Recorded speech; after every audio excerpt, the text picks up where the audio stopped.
Abla, sence insan yanlış bir bedende doğabilir mi? Kardeşim bana bu soruyu sorduğunda ikimiz de bunun hayatımızı sonsuza kadar değiştireceğini bilmiyorduk. Bugün size kardeşimi nasıl kaybettiğimi anlatacağım.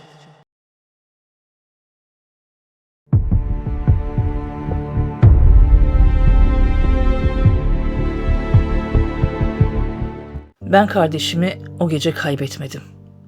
Kardeşimin ölüm haberini aldığım gün insanlar bana sürekli aynı soruyu sordular.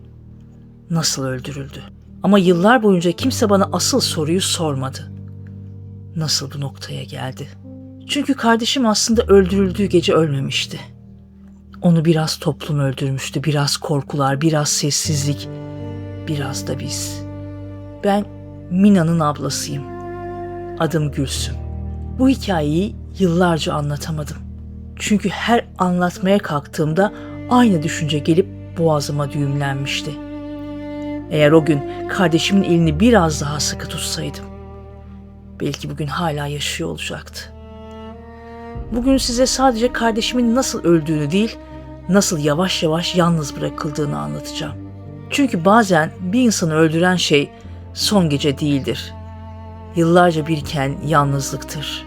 Kardeşim doğduğunda annem onu kucağına aldığı ilk gün gözyaşlarını tutamamıştı. Ailemizin 3. çocuğuydu. Evimizin en neşelisi, en merhametlisiydi, en duygusalıydı o. Annem anlatırdı. Daha yürümeyi yeni öğrendiği zamanlarda bile sokakta gördüğü kedilerin peşinden koşar, eve getirmek istermiş. Yaralı bir kuş görse saatlerce başından ayrılmazmış. Bir karıncaya bile basmamaya çalışırmış. O küçücük bedenin içinde sanki kocaman bir vicdan sığmıştı. Ben ondan 4 yaş büyüktüm. Çocukluğumuz boyunca neredeyse hiç ayrılmadık İlyas'la. Mahallede oyun oynarken diğer erkek çocukları topun peşinden koşardı.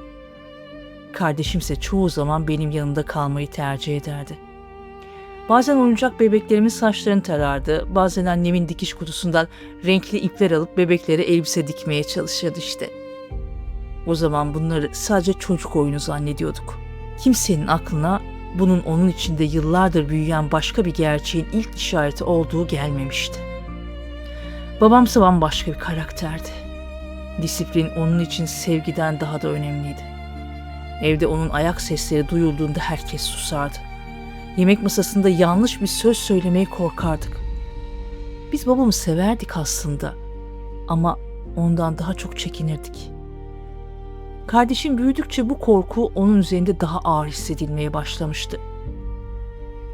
12 yaşına geldiğinde içine kapanmaya başladı. Eskisi kadar gülmüyordu, eskisi kadar konuşmuyordu. Saatlerce odasına tek başına oturuyordu. Annem bunun ergenlik olduğunu düşünmüştü. Ben de öyle zannetmiştim. Meğer o yıllarda kardeşim her sabah aynaya bakıyor, gördüğü kişiyle hissettiği kişinin neden aynı olmadığını anlamaya çalışıyormuş.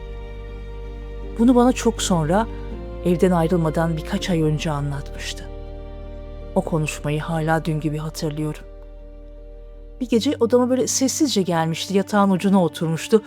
Dakikalarca hiçbir şey söylememişti. Yüzüne baktığımda gözlerinin dolu dolu olduğunu görmüştüm. "Neyin var senin?" diye sordum. Başını öne eğmişti. Sonra bana hayatım boyunca unutamadığım o soruyu sordu. "Abla, sence insan yanlış bir bedende doğabilir mi?" O an ne diyeceğimi bilemedim. Çünkü o güne kadar böyle bir soruyla hiç karşılaşmamıştım. Onu üzmek de istememiştim. Ama doğru cümleyi de bulamıyordum ki. Omzuna dokunup sadece "boş ver böyle şeyleri" diyebilmiştim. İşte yıllardır pişmanlığını yaşadığım ilk cümle buydu. Çünkü kardeşimin ihtiyacı olan şey susturulmak değildi ki, dinlenmekti. O geceden sonra aramızdaki sessizlik daha da büyümeye başladı. Mahallede insanlar onu fark etmeye başlamıştı. Yürüyüşünü taklit edenler, arkasından gülenler, fısıldaşanlar, komşular, alay eden çocuklar. Kardeşim bunların hiçbirine cevap vermemişti. Sadece biraz daha susmuştu. İnsanlar bazen en büyük acısını bağırarak değil de sessizleşerek yaşarmış. Bunu çok geç öğrenmiştim. Aradan aylar geçti. Babam artık neredeyse her gün onun saçına, oturuşuna, konuşmasına bir bahane bulup bağırıyordu.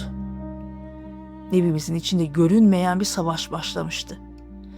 Bir tarafta olduğu gibi yaşamak isteyen bir genç insan vardı, diğer tarafta onu değiştirebileceğine inanan bir baba. Bense ikisinin tam ortasında kalmıştım. Ne kardeşimi koruyabiliyordum ne de babamı durdurabiliyordum. Sonunda o akşam geldi çattı. Hayatımızı sonsuza kadar değiştirecek o akşam. Hepimiz aynı sofradaydık. Babam yine kardeşimin görünüşüyle ilgili ağır sözler söylemeye başlamıştı. Annem başını önüne eğmişti. Ben ortamı değiştirmeye çalışıyordum ama olmuyordu. Kardeşim ise ilk kez ayağa kalktı. Ellerinin titrediğini görebiliyordum ama sesi hiç titrememişti. Derin bir nefes aldı. Sonra hepimize tek tek baktı ve şöyle dedi. Ben artık saklanmaktan yoruldum. Ben sizin sandığınız kişi değilim. O cümleden sonra evimizin içindeki sessizlik bir daha hiç eskisi gibi olmadı. Hiç kimse birkaç saniye boyunca tek kelime bile edemedi. Babam donup kalmıştı. Annemin elindeki çatal yere düşmüştü. Sesi bütün evde yankılanmıştı. Bense kardeşimin yüzüne bakıyordum. Yıllardır ilk defa bu kadar rahat nefes aldığını görmüştüm. Sanki omuzlarında taşıdığı koca yükü sonunda yere bırakmıştı. Ama bu rahatlık sadece birkaç saniye sürdü. Babam öfkeyle ayağa kalkmıştı. Hayatım boyunca onu birçok kez sinirlenirken görmüştüm ama o geceki kadar öfkeli olduğunu hiç görmedim. Söylediği sözleri bugün bile hatırlamak istemiyorum. Çünkü o sözler sadece kardeşimin kalbini değil, bizim ailemizde paramparça etmişti. Ben babamı sakinleştirmeye çalıştım. Annem ağlayarak kardeşime sarılmak istemişti ama kardeşim geri çekilmişti. Sanırım ilk kez anlamıştı. O evde kimse onu olduğu gibi kabul etmeye hazır değildi. O gece odasına kapanmıştı. Ben de sabaha kadar uyuyamamıştım. Defalarca kapısını çalmayı düşündüm ama biraz yalnız kalsın diye vazgeçtim. İşte insan bazen hayatın en büyük pişmanlığını yapmadığı küçücük bir şey yüzünden yaşıyormuş. Sabah olduğunda odasına gittim. Kapı aralıktı. Yatağı toplanmıştı. Dolabındaki kıyafetlerin büyük bir kısmı yoktu. Komodinin üzerine katlanmış küçük bir kağıt bırakmıştı. Titreyen ellerimle açtım. Sadece 3 cümle yazıyordu. Sizi daha fazla üzmek istemedim. Belki bir gün beni anlarsınız. Hakkınızı helal edin. O satırları okurken dizlerimin üzerine çöktüm. İşte kardeşimi son kez o sabah geride bıraktığı o birkaç cümlede görmüştüm. Aradan haftalar geçmişti. Evde kimse onun adını anmıyordu. Babam sanki hiç yaşamamış gibi davranıyordu evde. Annem gizlice ağlıyor ama babamın yanında tek kelime bile etmiyordu. Bense her gece telefonumu yanıma koyarak uyuyordum. Belki arar diye. Tam 12 gün sonra telefonum çaldı. Numarayı tanımıyordum. Açtığımda karşı taraftan çok yorgun bir ses gelmişti. Abla. İşte o an gözyaşlarımı tutamamıştım. Neredesin diye sormuştum. İyiyim dedi. Sonra sesinden hiç de iyi olmadığını anladım ama. Ne olur eve dön. Uzun süre susmuştu. Sonra bana yıllarca unutamadığım o cümleleri söylemişti. Oraya dönersem yine kendim olamayacağım. Telefon kapanmıştı. Bir daha aylarca haber alamadık. Yıllar sonra onunla aynı evde kalan arkadaşıyla konuştuğumda neler yaşadığını öğrenebildim. İstanbul'a gittiğinde yanında sadece küçük bir bavulu varmış.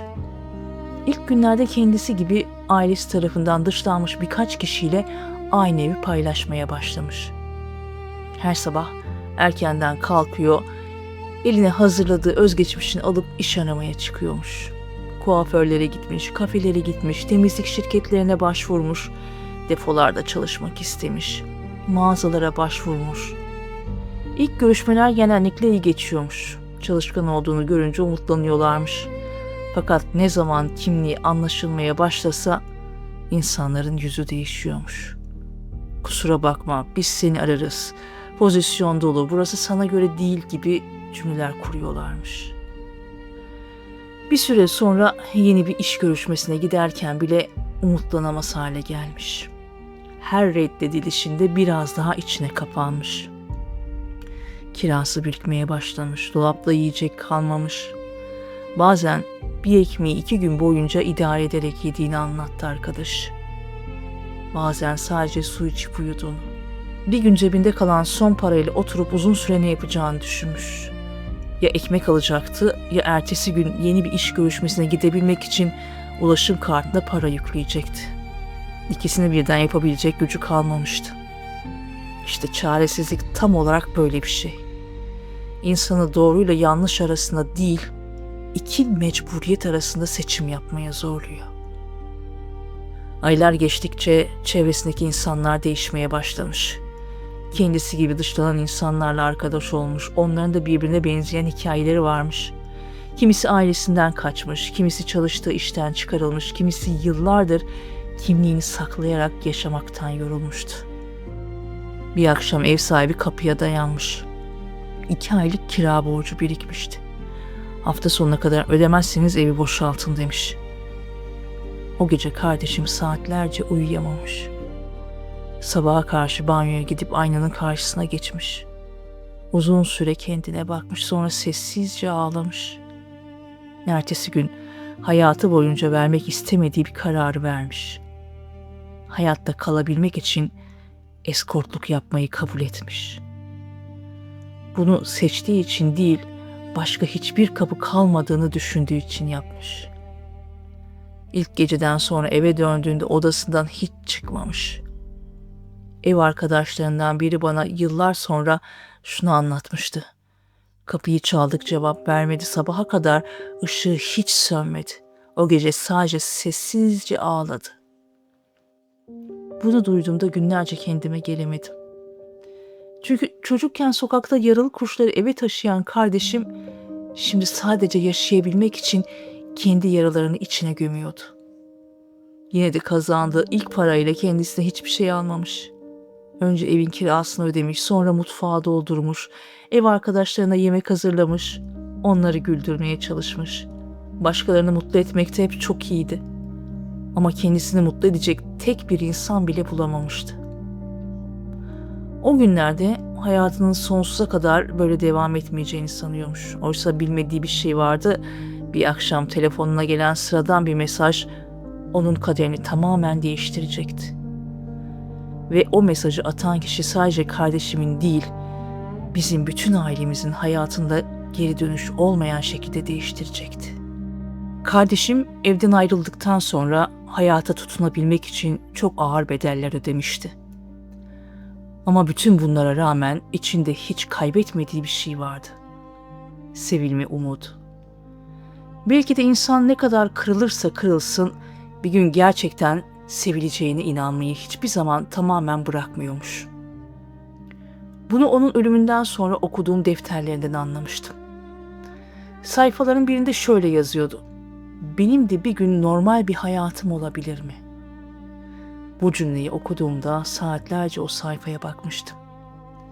Çünkü kardeşim aslında hiçbir zaman zengin olmayı, ünlü olmayı ya da lüks bir hayat içinde yaşamayı istememişti. O sadece sevdiği insanın elini herkesin içinde tutabileceği sıradan bir hayat istemişti. Hayatına giren adamla da tam böyle bir dönemde tanışmıştı. O gece her zamanki gibi bir otelin lobisinde bekliyormuş. Telefonuna gelen rezervasyon bilgisine bakıp asansöre binmiş. Kapıyı çaldığında karşısındaki 40'lı yaşların başında oldukça bakımlı, sakin tavırlı bir adammış. İlk bakışta diğer müşterilerden farklı biri olduğu belli oluyormuş. Ne aceleci davranmış, ne de kaba konuşmuş. Ne de onu küçümseyen bir tavır takınmış. İçeri girdikten sonra uzun süre sadece sohbet etmişler. Adam sürekli sorular soruyormuş. Çocukluğunu, ailesini, neler yaşadığını, bunları merak ediyormuş. Kardeşim buna çok şaşırmış. Çünkü karşısındaki insan ilk kez onu yalnızca dış görünümüyle değil, anlattıklarıyla dinliyormuş. O gece ayrılırken adam kapıya kadar eşlik etmiş. Gitmeden önce de sadece kendine dikkat et demiş.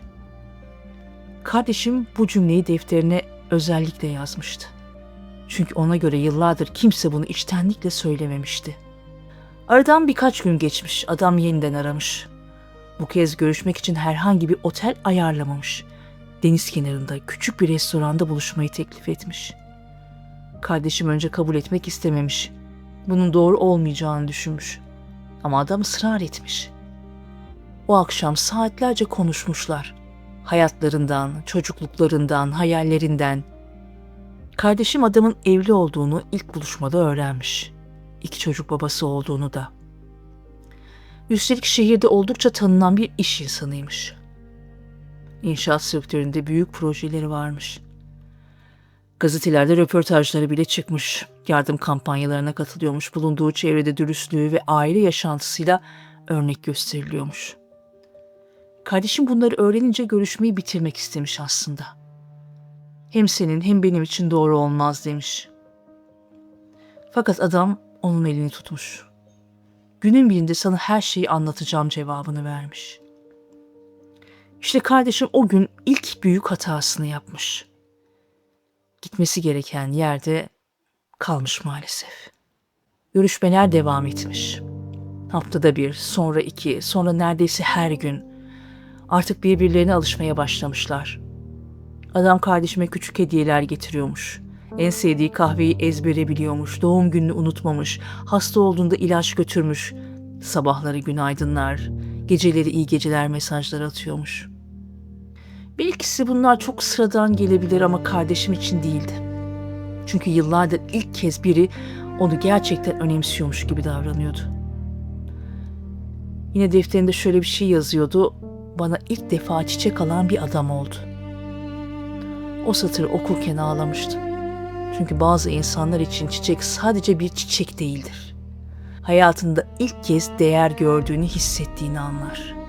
Aylar birbirini kovalamış, artık ilişkileri gizli bir beraberliğe dönüşmüş. Şehir dışında buluşuyorlarmış, kimsenin tanımadığı ilçelere gidiyorlarmış. Bazen sahilde yürüyüş yapıyorlar, bazen küçük kafelerde saatlerce oturuyorlarmış. Başka şehirlerde el ele dolaşabiliyorlarmış. Kardeşim bir gün arkadaşına şöyle demiş. Oralarda kimse bize dönüp bakmıyor. İlk kez normal bir çift gibi hissediyorum. Bu cümleyi duyduğumda içim parçalanmıştı. Çünkü insanın kendisini normal hissedebilmesi için yaşadığı şehirden kaçmak zorunda kalması ne kadar acıydı. İlişkileri 1 yılı geride bırakmıştı. Adam artık gelecekle ilgili konuşmaya başlamıştı. Sana bir ev tutacağım, her şeyi yavaş yavaş düzelteceğim. Biraz daha sabret. Bu cümleleri sık sık kuruyormuş. Kardeşim de inanıyormuş. Çünkü insan sevdiğine inanmak istiyor. İnanmadığında ayakta kalamıyor. Bir akşam adam küçük bir siyah kutuyla gelmiş. Kutunun içinde ince bir kolye çıkmış. Kolyenin arkasına 2 kelime kazılmış. Daima seninle. Kardeşim o kolyeyi boynundan hiç çıkarmamış. Öldüğünde bile üzerindeymiş o kolye. Polis eşyalarını teslim ettiğinde kolyeyi avucuma almıştım. Dakikalarca elimden bırakmadım. Çünkü artık biliyordum kardeşim o kolyeyi altın olduğu için değil, verilen sözlere inandığı için taşıyordu. İlişkileri 18. ayına yaklaşırken artık bir şeyler değişmeye başlamış. Kardeşim artık gizlenmek istemiyormuş. Sürekli aynı soruyu soruyormuş. Bu hayat daha ne kadar böyle sürecek? Adamsa hep aynı cevabı veriyormuş. Biraz daha sabret. Şimdi olmaz. Doğru zamanı bekliyorum. Her şey düzelecek gibi birçok cümle kuruyormuş. Ama hiçbir şey düzelmiyormuş tabii. Adam ailesini kaybetmekten korkuyormuş. İşini kaybetmekten korkuyormuş. İnsanların ne diyeceğinden korkuyormuş. Kardeşimse artık saklanarak yaşamaktan yorulmuş. Bir gece defterine son kez uzun uzun yazmış. İnsan sevdiği kişinin sırrı olmaktan bir süre sonra utanmaya başlıyor. Ben onun sevdiği kadın mıydım yoksa sadece kimsenin bilmemesi gereken bir hayat mıydım? Galiba cevabı artık biliyorum. Bu satırların altına yalnızca bir tarih atmıştı. O tarih ölümünden tam 19 gün önceydi. Ben o günlerde bütün bunlardan habersizdim tabii. Telefonumun çalmasını beklemeye devam ediyordum. Bir gün kardeşimin yeniden mutlu olacağını hayal ediyordum ama kader çoktan başka bir karar vermişti. Çünkü aynı günlerde onların aylarca gizledikleri ilişkiyi bilen ilk kişi ortaya çıkmıştı. Ve o sır artık yalnızca 2 kişinin taşıyabileceği kadar küçük değildi. Bir kez açığa çıkan gerçek hiç kimsenin hayatını eskisi gibi bırakmayacaktı. Kardeşimin ölümünden sonra polis dosyasını defalarca okumuştum. Her satırını, her tutanağı, her ifadeyi. Belki gözümden kaçan bir ayrıntı vardır diye sayfaları teker teker çevirip tekrar tekrar incelemiştim. Ama okudukça şunu anlamıştım. İnsan bazen tek bir gecede yıkılmıyormuş. Yıllarca biriken korkular, yalanlar ve tabii ertelenen yüzleşmeler. Sonunda herkesin hayatını alt üst edebiliyormuş. İlişkileri ortaya çıktıktan sonra hiçbir şey eskisi gibi olmamış. Adamın eşi gerçeği öğrenmiş, çocukları öğrenmiş, yakın akrabaları öğrenmiş. Kısa süre içinde bu haber iş çevresine kadar yayılmış. Yıllardır örnek aile babası olarak tanınan bu adamın herkesten gizlediği ikinci bir hayatı olduğu konuşuluyormuş her yerde. İnsanlar onu yargılamaya başlamışlar. Gazeteler dedikodu peşinde koşuyormuş, telefonu hiç susmuyormuş. Bazı birlikte iş yaptığı kişiler onunla çalışmak istememiş artık. Evinde büyük tartışmalar başlamış. Boşanma konuşulmaya başlanmış. Adamın bütün düzeni birkaç hafta içerisinde sarsılmış. Darmaduman olmuş. Ama bugün dönüp baktığımda şunu çok net görebiliyorum. Yaşadığı hiçbir sorun başka bir insanın canını almaya mazeret olamazdı. Kardeşimse tam tersine bu yaşananlardan sonra ilk kez umutlanmaya başlamış. Artık saklanmak istemediğini söylüyormuş. Ya gerçekten benimle olur ya da yollarımızı ayırırız demiş. Aslında istediği şey çok basitti. Belirsizliğin bitmesini istiyordu. Aylarca verilen sözlerin artık bir karşılığı olsun istiyordu. Bir akşam adama son kez konuşmaları gerektiğini söylemiş. Telefon kayıtlarına göre uzun uzun mesajlaşmışlar. Sonunda aynı gece buluşmaya karar vermişler. Kardeşim evden çıkmadan önce ev arkadaşına dönüp gülümsemiş. Bu gece her şey netleşecek. Ne yazık ki haklıymış. Gerçekten de o gece her şey netleşmişti. Ama onun hayal ettiği gibi olmamıştı. O buluşmadan sonra kardeşim bir daha geri dönmedi. Ertesi gün telefonuna ulaşamayınca önce arkadaşlara telaşlanmış, sonra polis devreye girmiş. Yapılan soruşturma sonucunda olayın sorumlusu kısa sürede belirlenmiş. Soruşturma dosyasında yer alan deliller, ifadeler ve teknik incelemeler sonucunda kardeşimle görüşen kişinin o adam olduğu ortaya çıkmış. Sonrasında başlayan yargılama aylarca sürmüştü. Mahkeme salonunda ilk kez onu gördüğüm günü hiç unutmuyorum. Karşımda başı öne eğik bir adam vardı. Aylar önce gazetelerde gülen fotoğraflarını gördüğüm o kişi gitmiş, yerine yaptığı seçimlerin sonuçlarıyla yüzleşen çökmüş bir insan kalmıştı. Ama ne onun pişmanlığı ne de mahkemenin vereceği karar benim kardeşimi geri getirmiyordu. Duruşmalar boyunca birçok şey konuşuldu. Mesajlar okundu, telefon kayıtları incelendi, tanıklar dinlendi. Herkes o son geceyi anlamaya çalışıyordu. Bense başka bir şey düşünüyordum. Kardeşim çocukken bana sorduğu o soruyu. Abla, sence insan yanlış bir bedende doğabilir mi? Yıllar geçmişti. Ama ben hala o soruya doğru cevabı verememiştim. Cenazeden birkaç gün sonra kardeşimin eşyalarını teslim ettiler. Küçük bir bavul, birkaç kıyafet, bir kolye ve o eski defter. Defterin son sayfasını o gün açabildim. Son cümlesini okurken gözyaşlarım sayfaların üzerine damlamıştı. Şöyle yazmıştı İlyas. Ben kötü biri değildim. Sadece normal bir hayat yaşamayı çok istemiştim. Belki bir gün insanlar beni yargılamadan dinler. Defteri kapattığımda saatlerce konuşamadım. Çünkü kardeşim artık yoktu. Ama geriye bıraktığı cümleler yaşamaya devam ediyordu. Bugün bu olayın üzerinden yıllar geçti. Acım hiç dinmedi ama öfkem zamanla değişti. Eskiden sadece kardeşimi öldüren kişiye kızıyordum. Şimdi ise çok daha geriye bakıyorum. O sofraya, o ilk korkuya, o ilk hakarete, o ilk yalnız bırakılışa. Çünkü bazı hayatlar tek bir gecede yıkılmıyor. Yıllar boyunca fark edilmeyen küçük kırılmaların sonunda çöküyor. Ben bugün bu hikayeyi kimseyi suçlamak için anlatmadım. Ne kardeşimin yaptığı her şeyi doğru göstermek için ne de başka birini şeytan ilan etmek için. Hayat bazen insanların yaptığı yanlış seçimlerle daha da zorlaşabiliyor. Ama hiçbir yanlış seçim bir insanın yaşam hakkını elinden almayı haklı çıkaramaz. Ben bugün özellikle anne babalara seslenmek istiyorum. Çocuklarınız sizin hayal ettiğiniz gibi olmayabilir. Sizin seçtiğiniz mesleği seçmeyebilir. Sizin inandığınız gibi düşünmeyebilir. Sizin anlamakta zorlandığınız duygular yaşayabilir. Onlarla aynı fikirde olmak zorunda değilsiniz. Ama onları dinlemek zorundasınız. Çünkü çocuklar önce evlerinde kendilerini güvende hissederler. Evlerinde sadece korku bulan çocuklar bir gün sevgiyi, ait olmayı ve kabul edilmeyi yanlış yerlerde arayabilirler. Ben kardeşimi geri getiremem.